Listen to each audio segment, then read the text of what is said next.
अब हम पढ़ रहे होंगे magnetic field due to circular current carrying wire. BSL से ही, बायोसावर्ट लॉ से ही ये डेराइव होता है। हमें प्रूफ नहीं करने हैं, हमें फॉर्मूले देखने और यूज करने। सबसे पहली बात, अगर ये कोई एक सर्कुलर करंट कैरिंग वायर है जिसमें करंट फ्लो कर रहा है आई, इसका रेडियस है आर, तो इसके सेंटर पे जो बी होगा उसका फॉर्मूला है mu not I upon 2r। 2πr नहीं है, ध्यान रखना, 2πr नहीं है, 2r है। Mu not I upon 2r। और डायरेक्शन स्ट्रेट वायर में अगर करंट जा रहा था तो अंगूठा करंट की तरफ, हथेली पॉइंट की तरफ। और हथेली कैसे घूमती हो डायरेक्शन लेकर, यहां उल्टा काम है। सर्कुलर वायर में अगर करंट जा रहा है तो अंगूठे को अलग रखो परपेंडिकुलर, हथेली को करंट की तरह घुमाएं, हथेली को करंट की तरह घुमाएं, अंगूठा इसके इंटरनल पॉइंट्स पे फील्ड की डायरेक्शन देगा। जैसे अगर इसमें देखें, इसके अंदर वाले पॉइंट्स पे फील्ड बाहर है, डॉट डॉट, बाहर वाले पॉइंट्स पे इससे अपोजिट फील्ड होगा, क्रॉस। अगर फील्ड लाइंस में बनाऊं तो इस तरह की फील्ड लाइंस होंगी, यूं, यहां से लाइन अंदर जा रही होगी और वहां से लाइन बाहर आ रही होगी। इधर बनाए तो इस तरह की फील्ड लाइन होगी, यहां से लाइन अंदर जाएगी और वहां से लाइन बाहर आएगी। फिर से ध्यान दें, अगर स्ट्रेट वायर होती है तो अंगूठा करंट की तरफ, हथेली पॉइंट की तरफ, हथेली आपको फील्ड की डायरेक्शन देगी। अगर सर्कुलर वायर है तो हथेली करंट की तरह और अंगूठा आपको अंदर वाले पॉइंट्स पे फील्ड की डायरेक्शन देगा। और बी का फॉर्मूला है mu not an I upon 2r। अगर नंबर ऑफ टर्न्स n हो, n आधा भी हो सकता है, n एक भी हो सकता है, n 1.5 भी, may be non integer, this thing may be non integer, तो जो b एट द सेंटर होता है उसका फॉर्मूला हो जाता है n times mu naught n आई अपॉन 2r। जैसे देखिए, एक क्वेश्चन में अगर मैं ये चीज अप्लाई करूं, सिंपली अगर एक क्वेश्चन में मैं ये चीज अप्लाई करूं, ये मुझे, ये एक सर्कल है, एक सर्कल का एक पार्ट है, ये उस सर्कल का सेंटर है और उसका रेडियस है a, उस सर्कल का रेडियस है a, और इस सर्कुलर लूप में करंट जा रहा था I। फिर कुछ पार्ट ऐसे था, फिर अगेन कुछ पार्ट ऐसे था, एंड फिर अगेन कुछ पार्ट ऐसे था। ये आपको एक करंट कैरिंग लूप दिया है ये, और ये जो छोटा रेडियस है ये हमें दिया गया है b। बड़ा रेडियस है a और छोटा रेडियस है b। इस लूप में 4 वायर्स हैं, 2 सर्कुलर हैं, 2 स्ट्रेट हैं। आपको इन सब की वजह से मैग्नेटिक फील्ड एट C लिखना है, क्या होगा।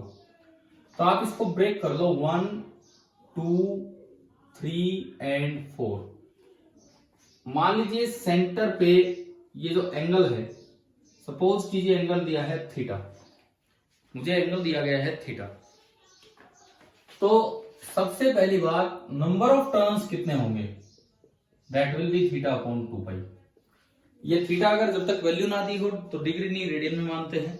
तो अगर पूरा 2π एंगल होता, 2π मतलब 360 डिग्री, तो एक टर्न होता, 2π एंगल पे एक टर्न, एक एंगल पे 1/2π और थीटा एंगल पे 1/2π इंटू थीटा, यानी कितने टर्न्स हो गए। फॉर एग्जाम्पल, अगर आपको थीटा दिया हो 60 डिग्री, तो नंबर ऑफ टर्न्स होंगे 60 डिग्री अपॉन 360 डिग्री, यानी कि 1/6। अब 60 डिग्री रेडियन में होता है π/3, रेडियन में अगर बदलना हो तो π/180 से मल्टीप्लाई कर दो, π/3।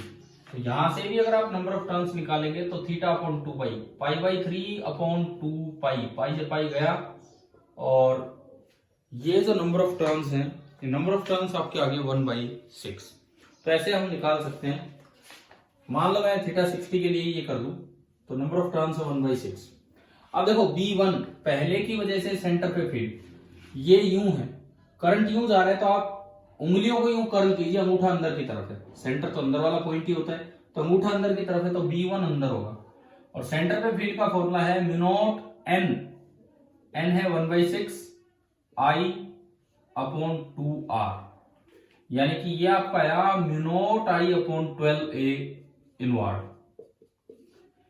सेकेंड वायर में जो करंट बनेगा वो यूं बनेगा। हमने पिछले लेक्चर में बताया था कि अगर करंट कैरिंग वायर की डायरेक्शन में ही पॉइंट हो तो कोई फील्ड नहीं होता। इट मीन्स B2 आपका 0 हो जाएगा।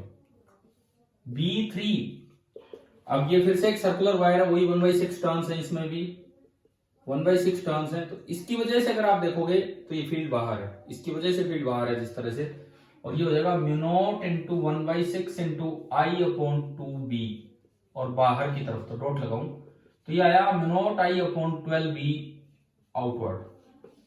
और एक B4 और बचा, और बिल्कुल B2 की जगह, B2 की तरह B4 भी 0 हो जाएगा, क्योंकि इसी वायर के पॉइंट पे लाइन है, तो B2 equal to B4 equal to 0।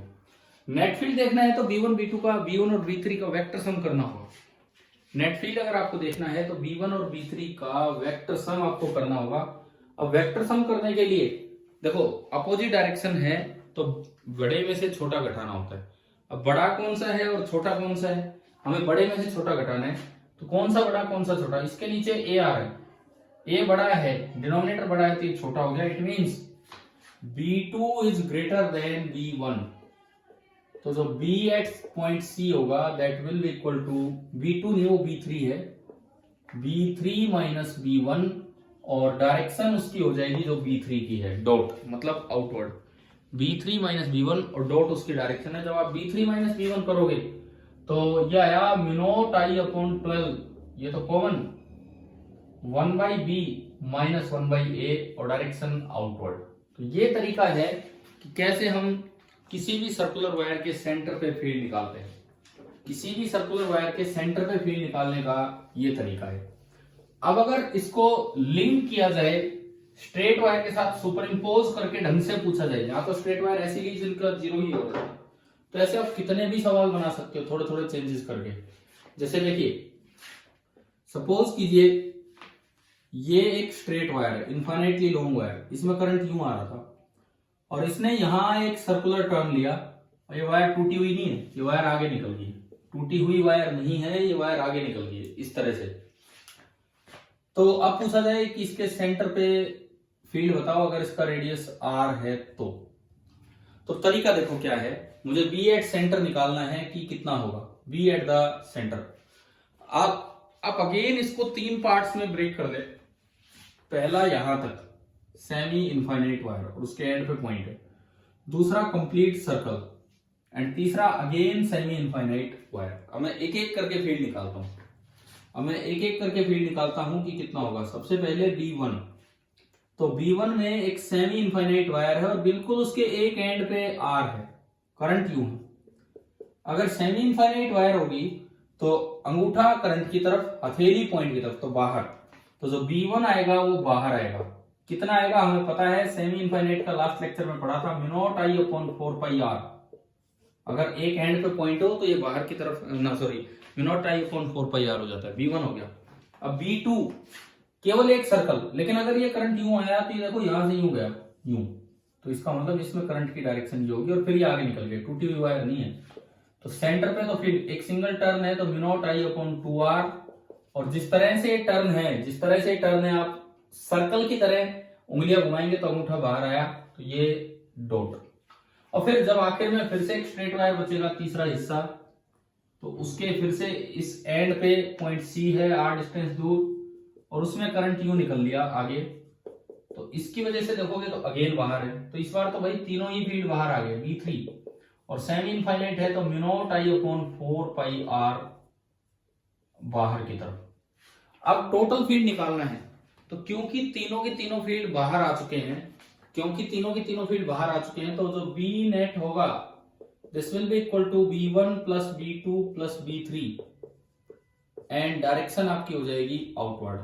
आप देख सकते हैं B1 ये लिखा, B3 ये लिखा, तो ये दोनों सेम है, तो इसका तो डबल हो जाएगा, तो μ0 I/2πr, दो तो ये हो गए μ0 I/2πr एंड प्लस μ0 I/2r। आप चाहे तो μ0 I/2r कॉमन लेके 1/π+1। तो ये तरीका है कि कैसे स्ट्रेट वायर और सर्कुलर वायर के फॉर्मूलों को लिंक किया जाता है। अब देखो इसमें एक और चीज देखिए आप इसके बाद, सपोज मैं थोड़ा सा चेंज कर दूं, बहुत जरा सा चेंज, कि करंट कैरिंग वायर क्वेश्चन में ऐसे ही देके यूं ना घुमा के आपको डायग्राम ऐसा दे दिया, एक सर्कल, ये कंप्लीट सर्कल, ये टच नहीं हो रहा, बस यहां पे थोड़ा सा छोड़ दिया वैसे, अगर ऐसे दे दिया तो फर्क कहां है, फर्क केवल और केवल इसकी डायरेक्शन में है कि ये करंट अब बीच वाले में यूं जाएगा, ये सेंटर है और ये आर डिस्टेंस दूर है, ना इसमें फर्क है ना इसमें फर्क है। तो मैंने इसको 1 बोला था, इसको 2 बोला था और इसको 3, बी एट सी निकालना है। B1 सेम होगा mu not I upon 4 pi r बाहर जैसे था, B3 भी सेम होगा mu not I upon 4 pi r बाहर, लेकिन जो B2 है वो यूं डायरेक्शन होने की वजह से अंदर हो गया है, तो B2 सेकंड की वजह से जो होगा mu not I upon 2 R, pi नहीं आता इसमें लेकिन ये अंदर होगा, ये ऑलमोस्ट पूरा टर्न, इस छोटे से कट को आपको कंसीडर नहीं करना है। तो अब देखो बाहर वाला जो फील्ड है वो तो जुड़ के हो गया mu not I upon 2 pi r, ये तो है बाहर, प्लस अंदर वाला जो फील्ड है that is mu not I upon 2 r, ये है अंदर। तो एक अंदर एक बाहर, तो बड़े में से छोटा आपको घटाना पड़ेगा अगर आपको वेक्टर सम करना है तो इसके नीचे तो 2 पाई आ रहा है, डिनोमिनेटर बड़ा है तो ये छोटा, उसमें केवल 2 आ रहा है। तो जो नेट बी बनेगा एट द सेंटर, बड़े में से छोटा घटाओ तो mu not I upon 2 r minus mu not I upon 2 pi r, and direction इसकी हो जाएगी जो बड़े की है क्रॉस अंदर की तरफ। ऐसे ऐसे आप कितने भी क्वेश्चंस बना सकते हो छोटे छोटे चेंजेस करके। जैसे देखिए मैं एक और सवाल ले रहा हूं, सपोज ऐसा कोई क्वेश्चन दिया जाए कि ये एक लॉन्ग इनफाइनाइट वायर है, यहां एक सेमी सर्कल है एंड अगेन एक लॉन्ग इनफाइनाइट वायर है, ये centre of curvature of this semi circular part और radius of curvature of this semi circular part is R, और बस ये दिया गया है इसमें करंट आई जा रहा है। Find magnetic field at the centre, ये सवाल है, find magnetic field at the centre. तो अगेन आप 3 पार्ट्स में ब्रेक कर लो, 1 2 3। पहला एक सेमी इनफाइनाइट, बस इतना, तो पहला जो है वो सेमी इनफाइनाइट है तो उसकी वजह से करंट यूं है, करंट यूं है और उधर पॉइंट है तो ऐसे हथेली रखी जाएगी, अंगूठा इधर हथेली इधर, यानी कि जो सी पॉइंट होगा वो इस साइड होगा, जो सी पॉइंट होगा वो इस साइड है, आर डिस्टेंस तो फील्ड अंदर हो गया। तो B1 सेमी इनफाइनाइट का होता है mu not I upon 4 pi r अंदर। फिर B2 एक सर्कल है, सर्कल का अगेन अंदर होगा, इसी करंट जा रहा है, लेकिन ये सेमी सर्कल है तो नंबर ऑफ टर्न्स हाफ हो गए, तो mu naught into n half I upon 2 r, तो ये आपका आया mu not I upon 4 r inward, ये भी अंदर। और तीसरे में आधी बार बच्चे कंफ्यूज हो जाते हैं, सोचते हैं इसका इसका फील्ड कैंसिल हो गया, कैंसिल नहीं, जुड़ते हैं वो। इसमें करंट ऐसे है, पॉइंट इधर है तो हथेली अंदर है, इसमें करंट ऐसे है पर पॉइंट बाहर नहीं है, पॉइंट अब इधर है तो हथेली अब भी अंदर है। देखो यहां देखोगे हथेली अंदर है, यहां देखोगे हथेली इधर है, इसका मतलब B3 भी अंदर की तरफ ही होगा, एंड B3 भी सेमी इनफाइनाइट की वजह से तो mu not I upon 4 pi r inward. तो आपने अगेन ये 3 देखे, तीनों की डायरेक्शन इनवर्ड है, तो B एट C जो नेट बनेगा आप ऐड कर लेंगे, B1 plus B2 plus B3 अंदर की तरफ। ठीक है, अब अगर इसी सवाल में एक छोटा सा चेंज कर दिया जाए, इसी सवाल में इसी क्वेश्चन में एक छोटा सा चेंज कर दिया जाए कि ये जो B3 है ये ऐसे कर दिया जाए, यूं ये वायर यूं निकाल दी जाए, थर्ड वायर, तो 1 और 2 तो सेम है, लेकिन थर्ड वायर की लाइन पे सी पॉइंट हो गया तो B3 0 हो जाएगा, और अब जो नेट फील्ड आएगा वो आ जाएगा B1 प्लस B2।